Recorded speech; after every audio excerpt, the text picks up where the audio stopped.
Alright, we just listened to the test part, test 90 seconds. It sounds alright. I can still detect that it sounds different. Bluetoothy, like compressy. Uh,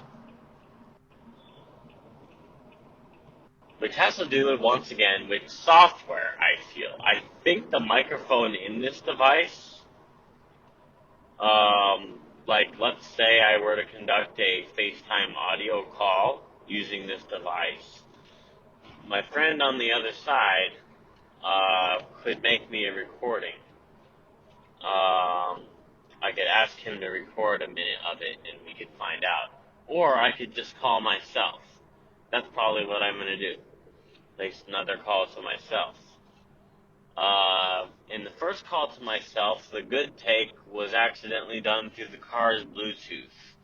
And so what happened is, you could hear that Bluetoothy, compressy-ness on it. That makes it sound like you're on the fucking phone, like a crappy phone, like garbage lo-fi audio, which I need subtitles in order to, well, let's put it this way. For me, for almost anything that's I need to comprehend language, for almost anything in which I need to comprehend language, this guy just cut me off and blocked me from making the left turn I needed to make. So consequently, I turned into the chevron. People love to ride in your blind spot and just occupy it. That's what they love to do. And then they're surprised when they're in your way or somebody's in their way, because most people aren't very good at being aware of people riding in their blind spot. That's why most people shouldn't be pilots. Most people shouldn't drive any kind of vehicles that aren't self-propelled. And even those ones, a lot of those people shouldn't even drive a self-propelled vehicle like a skateboard or a bicycle.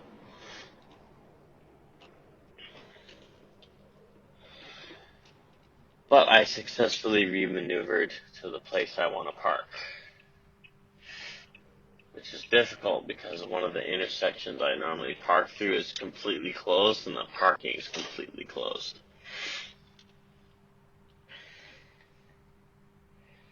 Check that we're still recording, and we are. This is the sound of backing this vehicle. The reason why this sound plays is because the vehicle, normally during backing, the engine's all the way off. But the car wants you to know you're about to go backwards, and so the beep plays. Be like, hey, you're about to go backwards, so don't, like, slam the accelerator or something and hit the car behind you, you dingus. That's what that beep means. So I just gave you a subtitle for that beep, to translate it from nonverbal to verbal. And what I mean when I say I need a subtitle for things, anything that I need to extract a verbal meaning, I need to listen to words and language to get it. The subtitle that's in text, I greatly rely upon that. I can hear the sound, but I wouldn't call this a severe degree of it, but I have the audio processing, the auditory processing disorder. I forgot the complete name of it, but it's describes your inability to process audio. Now, I would describe my inability to process it in slightly different terms. I would say the way I process the audio is I go back and listen to it a few more times. So while doing tech support phone calls, I could listen to somebody say their phone number. I could go back and rehear them say the digits and get them. So I could get like 12 digits at a time by just going back, and I can rehear the audio again, sort of. Like it's almost literal. It's not exactly the same as what it's like when I'm hearing it, because there's not the vibration of the sound I'm hearing. This is why everybody thinks their voice sounds stupid, or they hate listening to a recording of their voice, is for this reason. You don't have the vibrational feedback of your voice vibrating your corpse that you are. inhabiting. And so when you hear the sound recording of it, it's slightly wrong because it's lacking the range of the sound that is made by the vibrating. The part where you are vibrating, the part of that part of the experience of hearing yourself speak while you're doing it is slightly different in the second person mode when you're going to just listen to the device's recording of you without the device having any ability to recreate the feeling of what it was for you to speak the words, which is why performing something verbal, performing something with your voice is a uniquely I would say power charging experience. It like kind of gives you power or charges your mana somehow. It's got to do with the vibration. So I'm going to talk about subtitles a little bit more while I'm in motion. First I have to select this parking space that I just chose. I forgot what the code is for this area because I haven't been driving to it.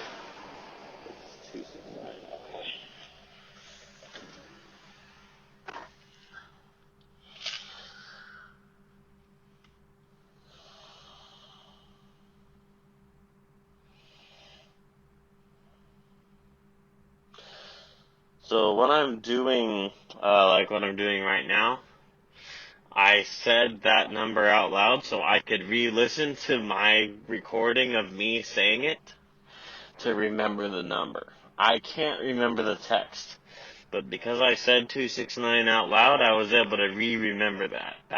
I just tried to translate my thought with a subtitle back to you.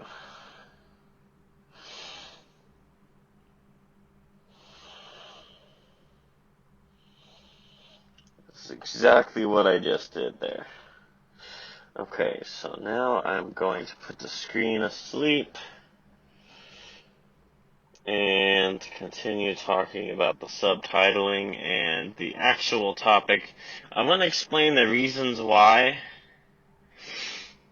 this Logitech Ultimate Ears device is superior and should be for the fact that it's more than double the price, sticker price, of the goddamn horrible Raycon.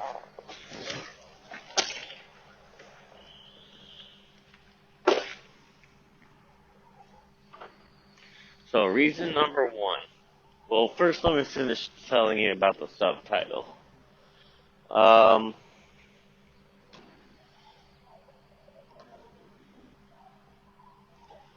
subtitle is a translation which is going to explain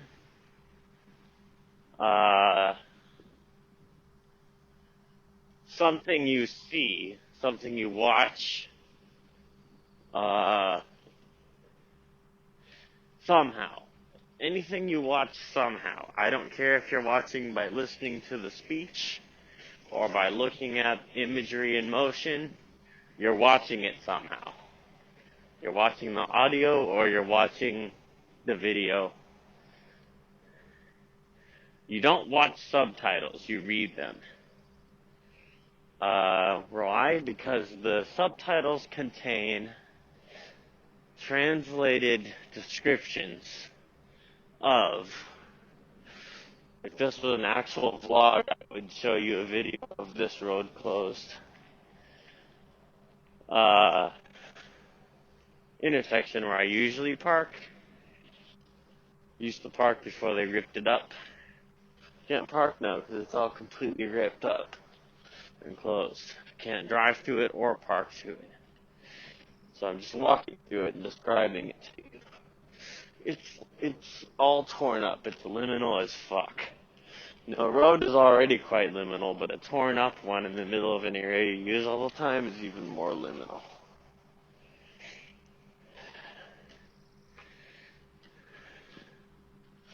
And walk around some caution tape. Trespass through a parking lot I don't normally have to step into. So subtitle contains language information. So you could have a subtitle in a channel that wasn't language to try and convey the thing you're watching. I would say that's advanced subtitling, but you could do it.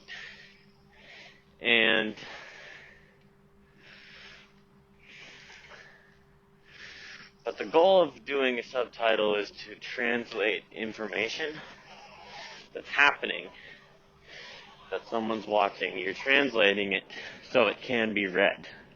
At some point you go from watching to reading, and that's what the subtitle exactly does. So in some sense, the subtitle does the function of a narrator. The subtitle converts a happening from just happening, you're watching it happen, into it's now narrated. There's now a narrative, there's now language, or some other format that provides the narrative. And the word I use for that, so that it's not just the text, the subtitle of words, is vehicle. A vehicle carries the narrative. Text vehicle is the subtitle underneath the thing you're watching. Okay. So now we're in the stair chamber. I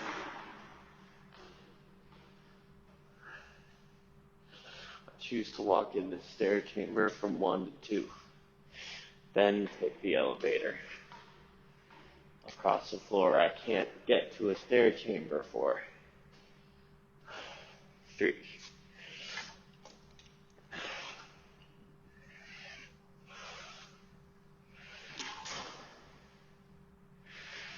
This is monastery parable.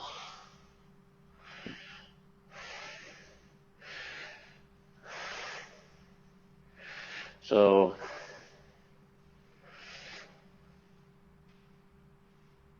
I have some content that's specifically focused on how it works, how is it made, about what I'm doing. It involves some photos of this office. I don't care. I'm not afraid to dox myself. If somebody finds me, cool. I'll congratulate them and figure it out when that happens. But if it's one of my enemies, be warned. If you're trying to oppress me, it's not going to go well for you.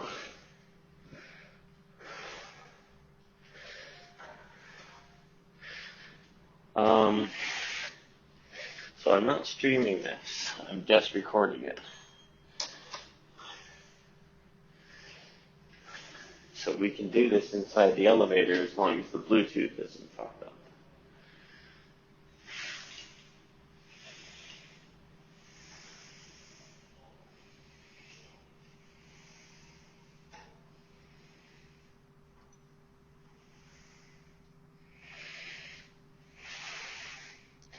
Didn't hear any of the noises suggesting that there was a problem. The recording is still going nicely, and it's at 11 minutes as of right now.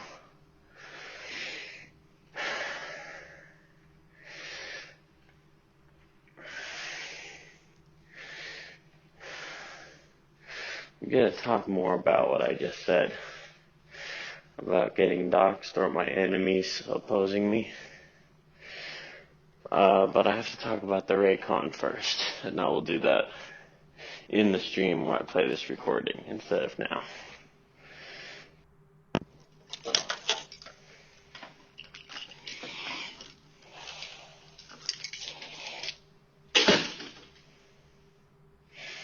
I had to hear what that door closing sounds like in some other microphone than the room mic that I have in here. And that is what it sounds like. Now let us begin stream.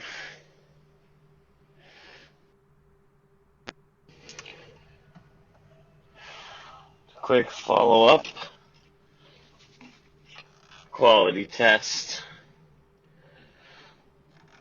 Uh, right after I recorded the first test, a system update, system firmware for this headset, was sent out, claiming to have improved its voice recording quality. And so we will now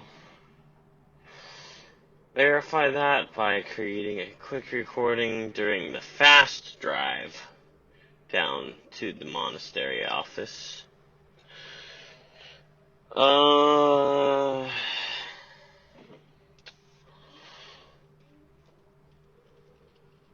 actually quite a few available details to talk about in this.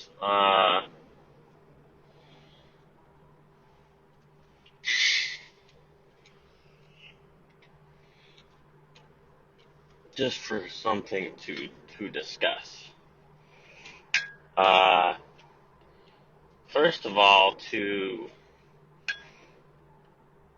describe the first test's quality. Definitely decent, but not as good as if I did not have this fucking microphone of the earpiece in, which is a bit surprising. I mean, I'm not sure why I'm expecting a portable, like a headset device, to at least match the quality of my phone sitting next to me on speakerphone, since it's literally right here next to me, exactly the same. And so, therefore, what reason is there actually for me to be using the headset if I don't need to hear any audio while I'm making this memo? But for the purpose of helping test this device for those who would want to do conferencing or streaming or conversations and listen to the other side, we need to know how good is it, how good can it be, how good should we expect it to be. And for aesthetic reasons, maybe there are certain recordings where I would want it to hear and sound like a pretty good quality but still compressy sounding phone call. When listening to the first test recording, also it sounds more intelligible and better straight out of the phone's speaker. I don't exactly know why this is.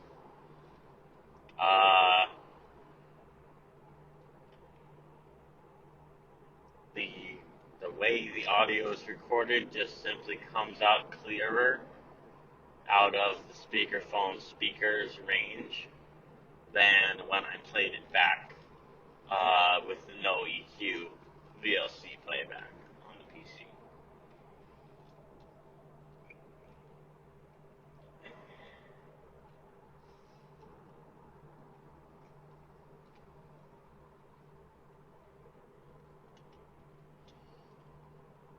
Content-wise, let's move away from the technical and discuss two items content-wise. First of which is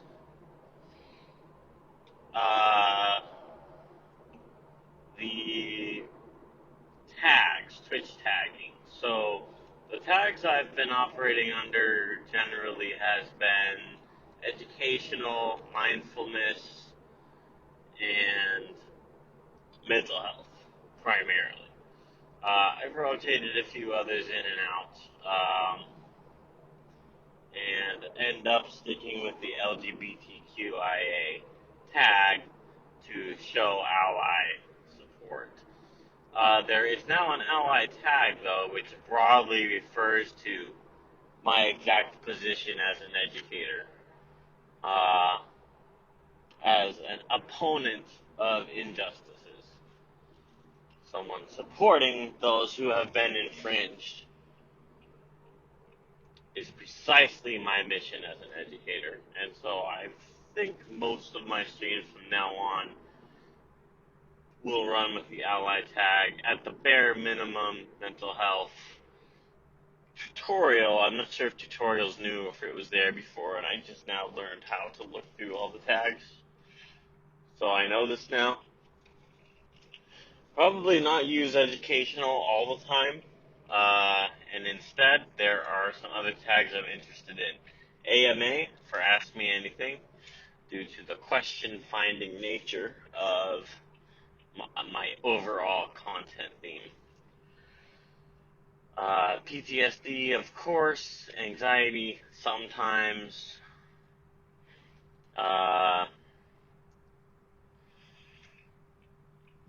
Meme runs, because that's sort of what meditation in gameplay means.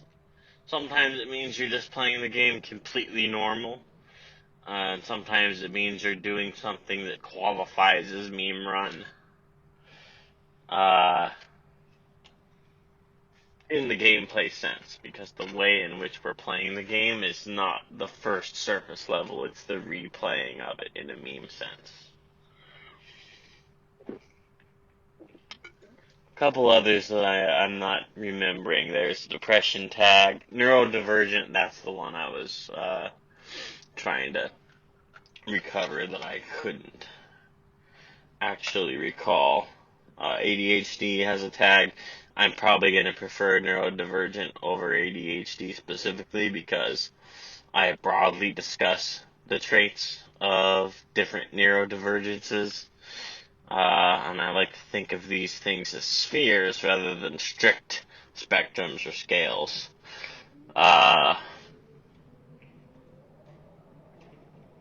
In the ADHD discourse that goes on Reddit, the population there is generally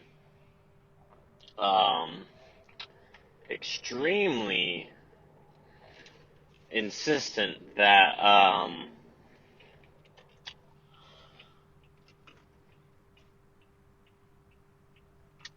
that you shouldn't think about this as a sphere in the neurodivergent sense, that you should definitely consider it as a straight up disability. And I understand that position. And so perhaps I just don't think of myself as a person in that ADHD disability tab. I do think of myself as highly neurodivergent. I identify with a large slice of traits for the ADHD neurology. And particularly audio cueing, auditory processing, like I discussed in the previous voice memo. I'll probably just play that one before I play this, so that when I officially integrate this into a segment, it makes sense.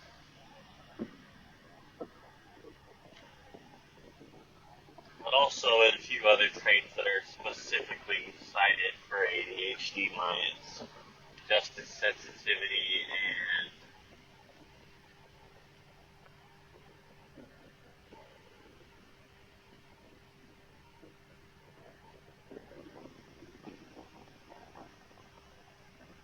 time blindness, and the ability to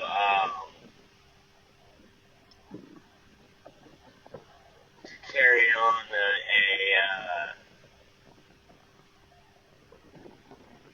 language, a means of using language that's highly channeled, that is highly subtitled in ways that are non-textual. So this follows up on the subtitling thread I was discussing last time.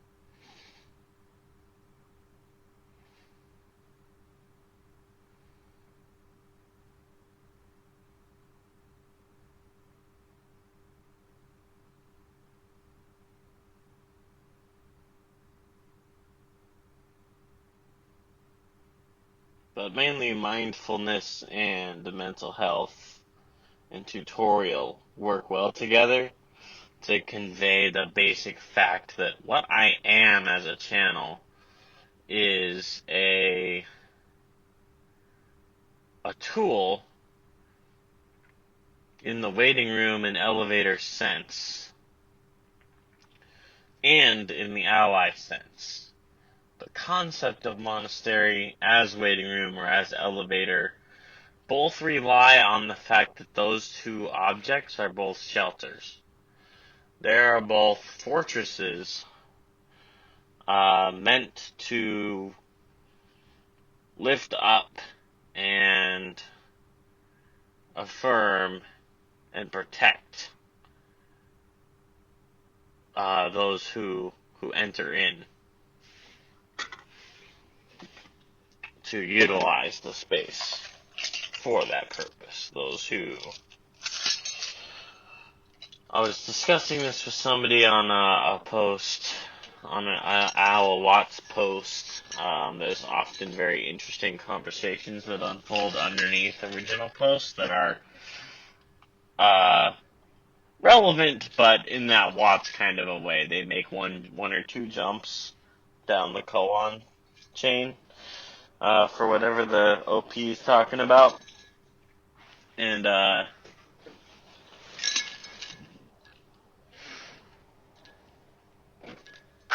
was noting that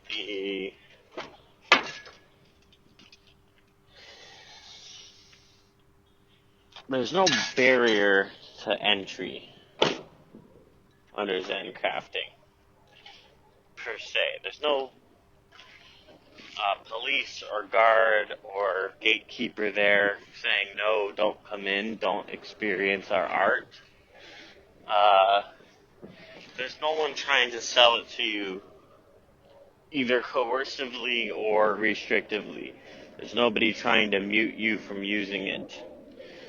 The only thing that bars you from entry is your actual will, your actual voluntary intent to participate. You have to actually choose to show up and do it. You have to. I can't convey it to you any other way. I can't make you know the information without you reading each word that's on each page.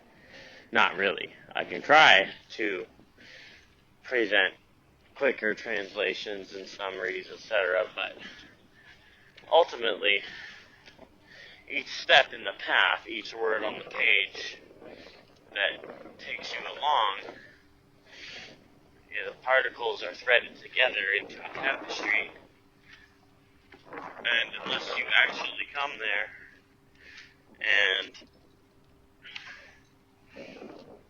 pass through the gate to enter, which is the decision to participate, the act of meditation, because you went there to do it, not to get a paycheck, not to fulfill an obligation or what you feel to be a commitment for somebody else's desire or requirement, not to obtain money or status. The problem is that we're not doing great things. We're not doing things of excellent value. We're letting the goal of getting money in our way. We are either putting it in our own way, or we are accepting town lords and landlords and rulers putting the monetary shit in as a barrier, and it's in our way of the actual function to use resources, to use the money object as a means of actualizing what is actually valuable. We're not doing that. The only gate to enter is to actually take actions that have meaning.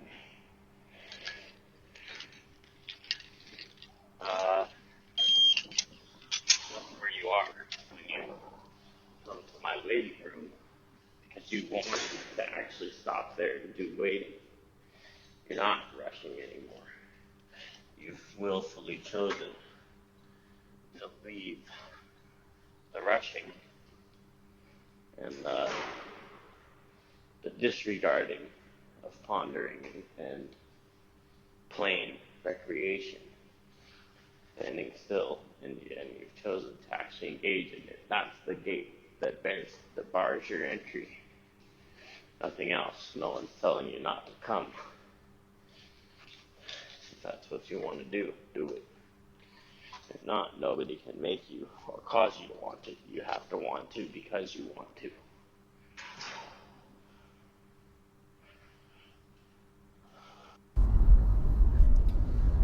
Segment title: Makers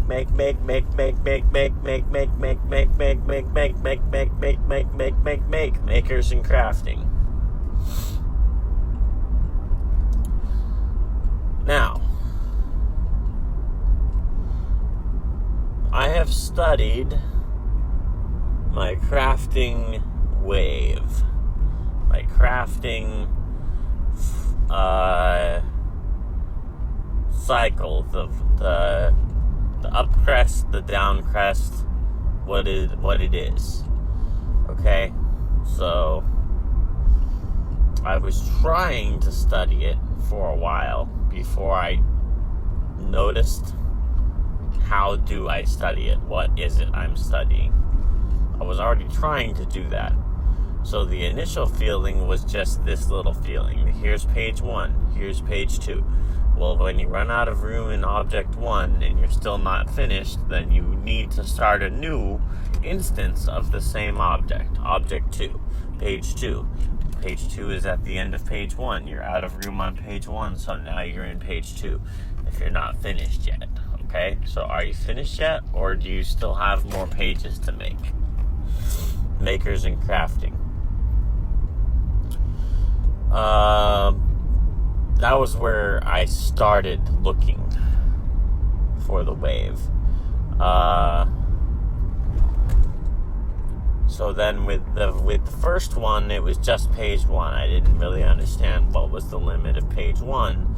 I'm not going to try and recap what that process was like, but what came out of that was some segments, which basically encapsulate titles, like titles of the thing that each one was, which were in essence just drafts, just blueprint drafts for what would come out of the eventual wave after studying it. So after studying it is where I am now. I studied it at the beginning of this year and titled that part 2021 page 1. I knew it was page 1 since I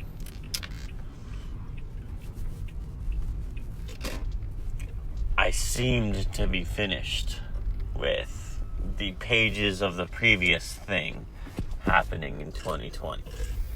The Fool XP, Someone Was Fooling Stanley series, following the Origins and Paradox series, which was originally Adventure School, and it was called Adventure Basics before that, and then Adventure School is what came next.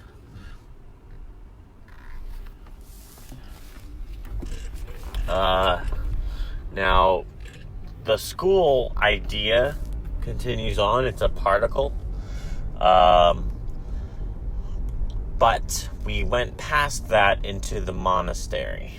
The thing that we started after all of that, which told me it was finished, was understanding the monastery, peacecraft.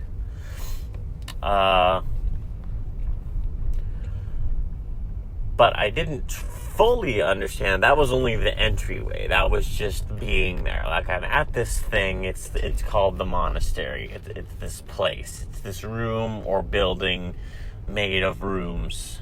Secret rooms, that is. It's a secret building made of secret rooms.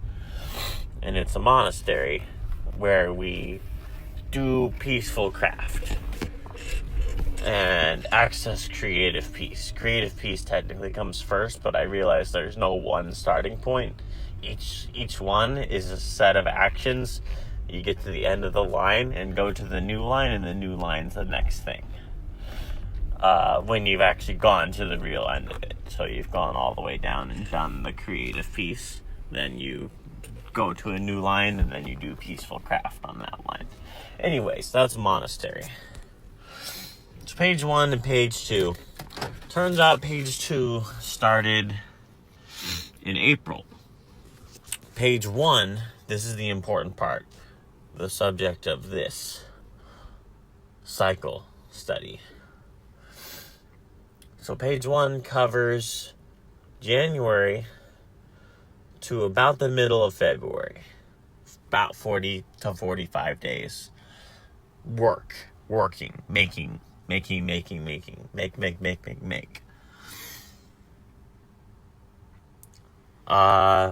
Then there's a 10 or 20, 15-ish day. So like a 60-day cycle is what this flies in under the way I'm trying to work. And I don't mean trying is intentional. It's like this is the thing I was doing without knowing I was doing it. Then you say it the second time, obtuse, and it's like, okay, now I see that's what I'm doing. I read the book of what that first accidental thing created, and now I can see. I just say the word twice. Okay, I see that it's there. So that takes you to March, which is the anomaly. In March, I had a longer stop. I took into some anomaly downtime. An extra, 2 weeks or 18 days. Then had some booms, had some viewer spikes. Some people come in and participate. We did game testing with Pixel Wolf. And I compiled that into my GamePod waiting room. It all became waiting rooms is the point here. The only way that was realized was by seeing the nature of my waiting room pathing, and time frame. How long does it take me to wait for this waiting room and understand what it is? And my process of showing you that waiting, that's the craft. I'm presenting to you my creative process. It's a tutorial. It's education. It's instructions about create your instructions. And so March had the anomaly. We get to the end of March. That final week, I am starting to assemble the stuff, the particles that launch the next making cycle. April and the first half of May, in essence. About May 15th, 16th, 17th, stop. Enter the stop points again, that 15 to 20 day. Bringing us to right now, where June has begun. And I'm having a longer downtime right now because the stack is literally full. It's totally full of all the stuff I did during those 2 series. Page 1 and page 2, essentially. Or 2A. There's probably going to be more to page 2, but those are 2 things that we are in right now that have come to the waiting room concept. And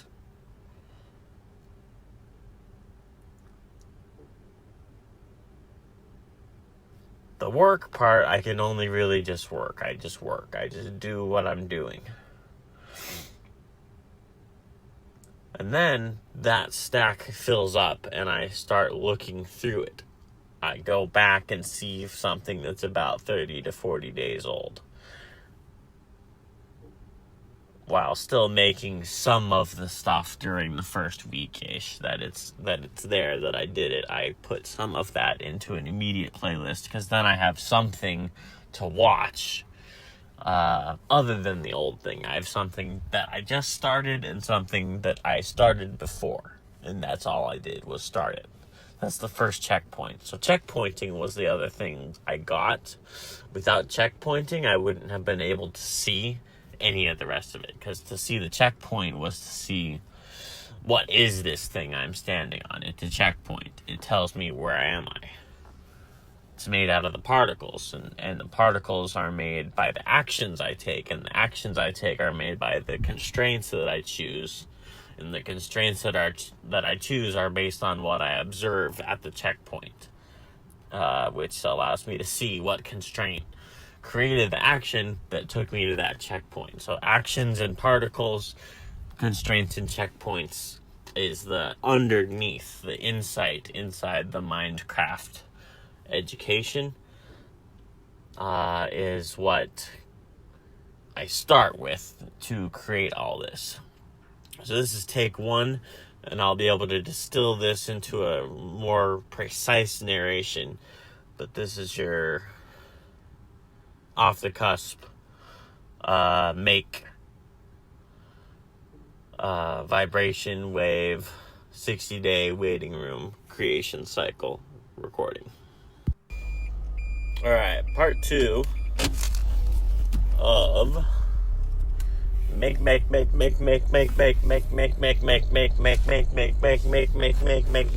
makers and crafting. So to describe walking up to the point of, I know I'm trying to study the cycle, the wave that this is, since it's very apparent you can't just force the idea to happen, you accidentally have every boom that you have. So Watts obviously describes this as, what we're doing here is we are working on the desire to control the accident. The person who does play on demand, who controls the accident, decides to do it somehow defies the metaphysics of life itself, consciousness itself. For some reason, Watts seems to reconcile all possible intentions to change your consciousness. For any purpose you might want to change it, he reconciles that into, why do you think you want it? First of all. And regardless of why you think you want it, what you actually want, what you'll come to find that you want after you kick your own ass enough times, or whatever the hell it is, whatever consequences you get yourself into, and find yourself in, and find yourself facing, when you actually face them and you go down into the fucking hell that it is when you get there, what you want is to control the accident, to do play. You want to play. So why is this what I'm talking about for making and for crafting, for Minecraft? Because play, this is very, very fucking clever what Alan Watts did in creating the work as play TV episode. He did a bunch of TV episodes which are technically, they belong to the Essential Lectures set, but they're only TV. It's TV content. It's owned by a certain network. I can't rebroadcast it on YouTube, but we can watch it on YouTube by someone who owns the rights, has it for play, for rewatch broadcast, that is, broadcast rights. And work as play essentially takes you on that insight thread. What you actually need, what you actually want is to play. And what does this mean? It means to create the meaning, to show the meaning, to feel the meaning, to see it, to appreciate it. In all of his Zen talks, he takes you through that thread on action as contemplation. Why are you doing action? You're doing it to contemplate the meaning of the goodness, of why is this good. So the actions you're doing are forms of contemplation. So he reconciles play as in the steps of the dance, in that sense when he's speaking about Zen, and speaking about it specifically in the sense of an audience who is coming to a Zen center, a place, an institution, as it were, inhabited by monks, operated by monks, as it were. So I'm going to bring us back to that. I'm going to bookmark right there about an institution operated by monks, because that was an extremely important structural point for what I've done in contemplating my craft. But we're going to go past it. I only needed to mention it right here. So like the steps of a dance, or the steps of what you're doing in the game, in battle meditation, for example, something I do quite often. I landed on it as one of the primary activities that I do in order to make my craft. I have to do the battle meditation. It's very special. I'll do a separate voice note about this while I'm playing today. I'm recording voice notes. I will not be doing any streamed voice. I will be making notes and playing them during the stream gameplay. So essentially I'll put them in during the second pass. I will record this while I'm playing the game, telling you about it, and then I will play back the gameplay, and I will play the recording in a separate second pass session.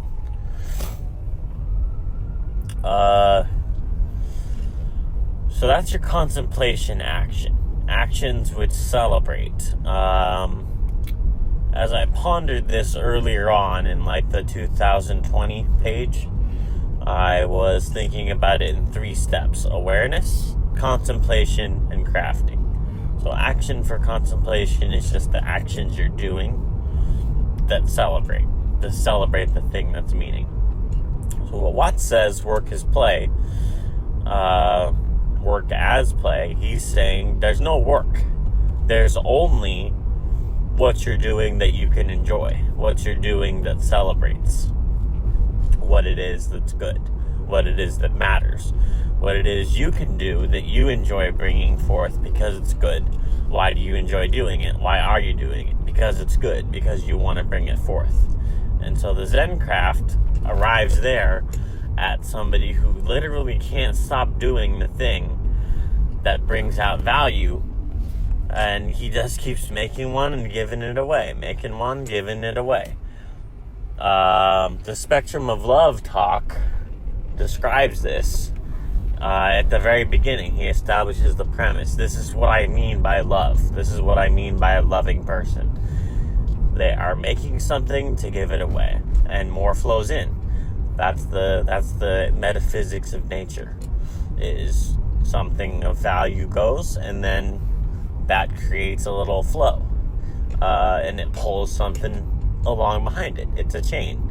It's a particle. It's a particle mechanism. These are the game mechanics of how the liquid that is in your bubbles, your juice. This is the juice he's talking about when he says what we need is juice. This is how the juice flows. It's flowing because something that matters, something that's valuable and good, goes out. It goes, and then more comes in. to fill it back up. It's the health and mana flow. The substance that is inside the container. So, work as play. He's saying, so what is work? What is working? Well, this is what it is. It's what you're doing that contemplates goodness. It gives you goodness. What's contemplation? It's just the experience of the good thing. So what is knowledge? And there is no knowledge. There's just experiencing what's worthwhile, what's good. And so, with all of that said, we have to talk about the specifics of what it meant for me to study my process, understand the waving, the cycle, up, down, that I was doing in order to create a craft about the waiting room. So this is part of the how it's made portion of what I'm doing. You have basically some initial content where I'm discovering the idea that I definitely need to explain how it's made in order to correctly convey what it is. In order for you to be able to do the contemplation I did, it's a tutorial. I have to walk you through what I did and how did I do it. And how did I figure out how I was doing it. And how did I figure out what to do in order to do any of those things. So we're going to talk about page 1, which is split into A and B. Thank you, buddy. I appreciate it. There's an extremely tiny dog saying hello.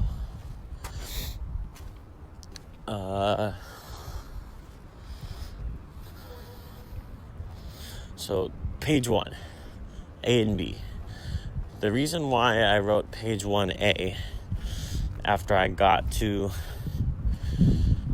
I was done the last week of February is because during page 1A, January, I was doing my old pace, my regular pace. Several work days of 4+ hours on each one throughout the weeks. Many streams took place. I was finishing organizing, re-listening to podcast content that I wanted to feature, which walked me up to the second person mode episode of Radiolab.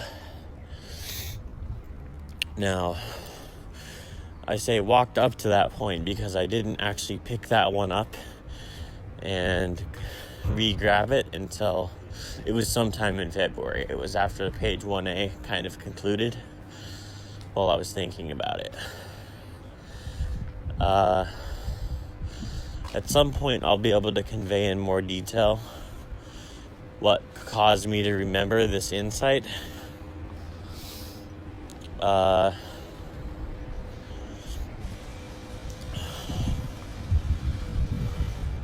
I'm trying to think about it and figure it out right now. But,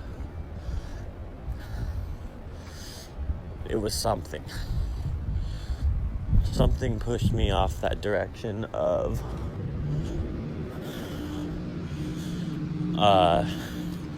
you were listening to the podcast called Terrible Thanks for Asking about people experiencing heavy trauma and heavy loss with no easy answer, because that was the whole theme of the previous chapter before this, the death and demise chapter, the Fool XP, going down into darkness.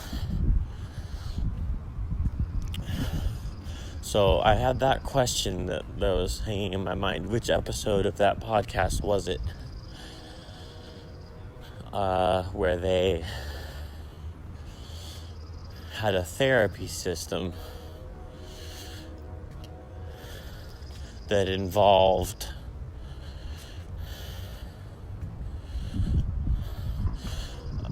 it was such a vague recollection of this particle that had resonated with me so hard. I had failed to even remember it was a virtual reality system up till the moment I stumbled back into listening to that episode. I hadn't remembered that what they were talking about. I thought they were talking about, I think I was still remembering the part about the chat bot. And I remembered it was about therapy, but they were doing something called perspective shifting, where the player in the therapy machine was essentially proposing their own questions and answering them themselves. But the game was altering your feeling of perspective. So they essentially fooled the viewer. They fooled the player into a Satori. They manufactured a Satori feeling to pull you out of your ego rut and let you see yourself out of the second person view. That's what parable enjoyment does.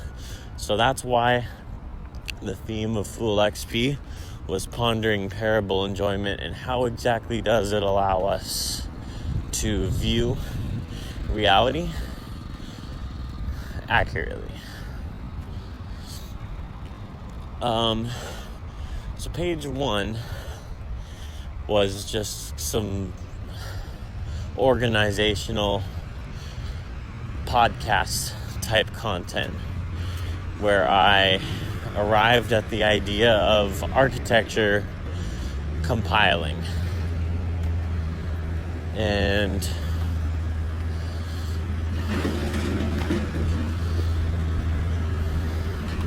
what that meant was putting together some of my streams from the end of December.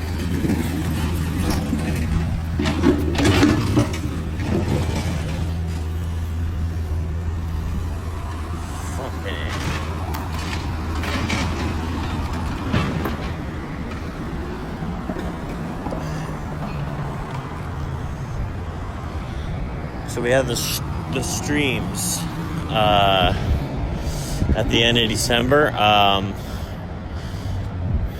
where I had Jordan Peterson, Bruce Lipton, and some of my commentary on Watts type of thoughts. Rolled those together into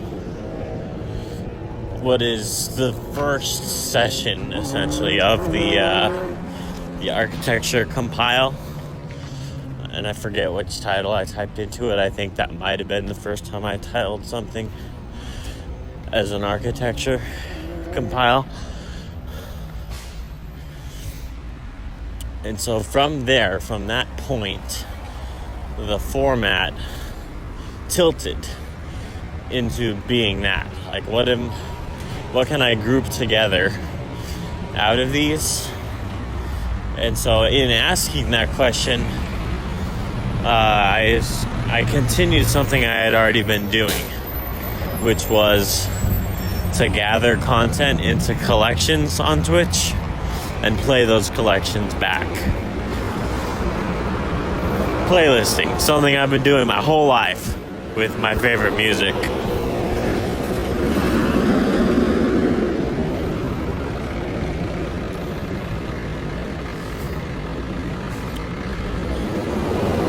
And so playlisting was collection making, but the exact purpose of it was the specific tilt I'm telling you about right now. The tilt allowing me to assemble architecture because I wanted to pull both individual 7 to 12 minute pieces of whichever lecture or audio from whichever character or narrator voice in question, or discussion back, like my conversation with the entities or narrators.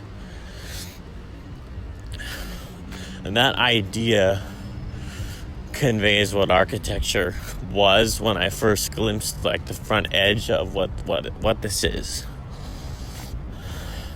So later realizing the architecture thing means the two halves, like mine and yours, my picture of it and your picture of it. That's the structure. That's the architecture that I exactly mean.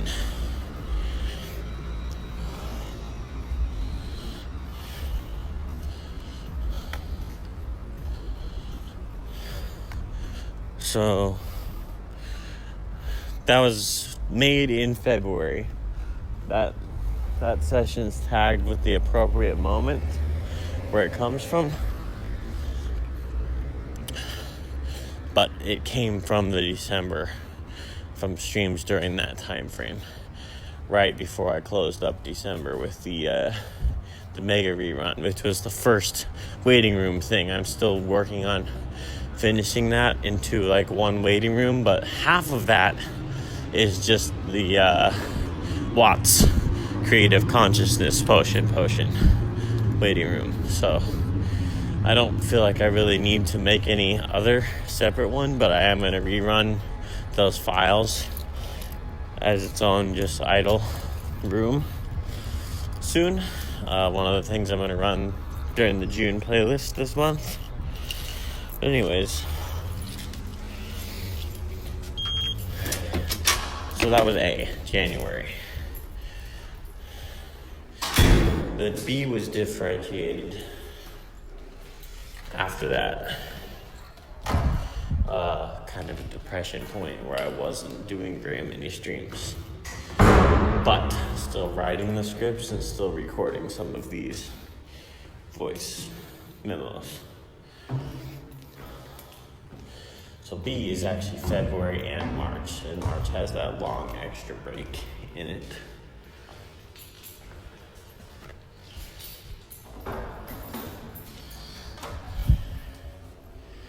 And then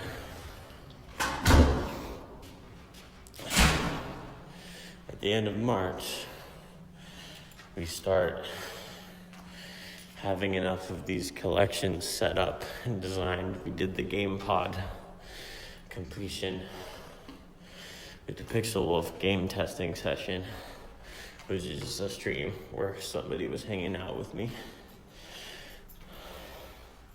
for the whole time to actually test the game. This is how the game is played, by this conversation that we're having and asking the questions and finding the questions.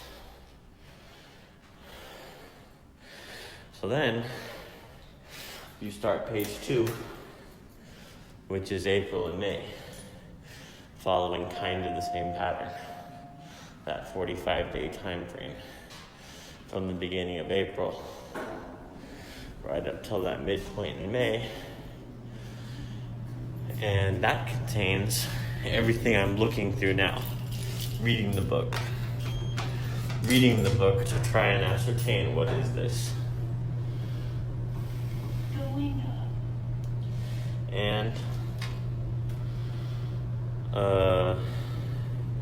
as I do that, I can tell you this is where the waiting room is forming and how it's forming and why.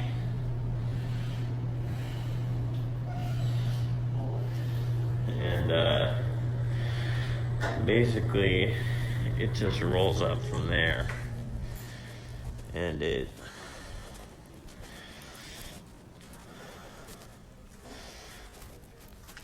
it's become,